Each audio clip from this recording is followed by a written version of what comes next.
জামাতের অনেক প্রার্থীকেই বলতে শোনা গেছে যে দাঁড়িপাল্লায় ভোট দিলে বেহেস্ত পাওয়া যাবে, জানিয়ে রাজনীতিতে তর্ক বিতর্ক কম হয়নি।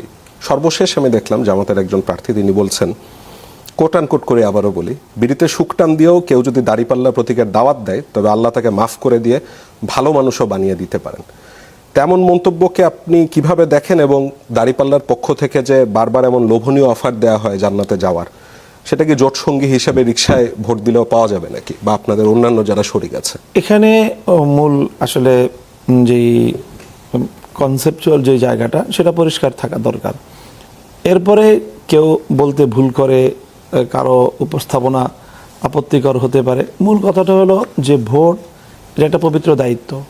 ইসলামের দৃষ্টিকোণ থেকে ভোটের সাথে অনেকগুলো বড় বড় ইসলাম বিধানের সম্পর্ক আছে। যেমন ভোট মানে হলো একজন মানুষকে নিজের প্রতিনিধি নিয়োগ করা। আমি যাকে ভোট দিচ্ছি তাকে আমি আমার প্রতিনিধি নিয়োগ করছি, তাকে আমি দায়িত্বশীল নিয়োগ করছি। তা আপনি কি মনে করেন যে একটা মানুষকে দায়িত্বশীল নিয়োগ করাটা সাধারণ কোনো বিষয় না, তো মামুলি বিষয় না। আমি যদি একটা ভালো মানুষকে প্রতিনিধি নিয়োগ করতে পারি, স্বাভাবিকভাবেই ইসলামের মূল যে দৃষ্টিভঙ্গি কোরআন হাদিসের, যে যার প্রতিনিধি ভালো হবে সেই প্রতিনিধি হিসেবে সে যত কার্যক্রম করবে তার বেনিফিশিয়ারিও সে হবে, এবং সে যত মন্দ কাজ করবে তার দায় তার উপরে আসবে। কাজেই ভোটের এই জায়গাটা থেকে প্রত্যেক ভোটারকে এটা চিন্তা করতে হবে, আমি যাকে ভোট দেব আমার ভোটের মাধ্যমে 5 বছর সে যত অপকর্ম করবে তার দায় আমার উপরে আসবে, সে যত সৎকর্ম করবে তার জন্য আমি আল্লাহর নিকট এবং দুনিয়াতেও আমি তার জন্য আমি অবশ্যই আল্লাহর কাছ থেকে কোনো বিনিময় পাবো। এটা হলো মূল কনসেপ্ট।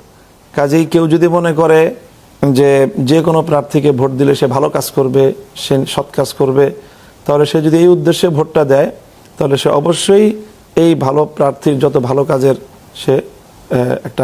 সে তার বিনিময় পাবে।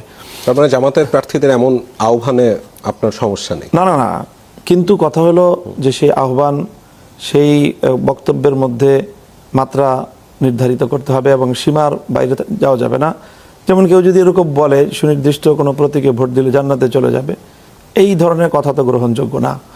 হ্যাঁ, এটা বলতে পারে যে সৎ প্রার্থীকে ভোট দিলে তাহলে সেই ক্ষেত্রে সৎ প্রার্থী যত ভালো কাজ করবে সেই ভালো কাজের সে বিনিময় সে আল্লাহর কাছ থেকে পাবে, এতটুকু পর্যন্ত বলা যায়।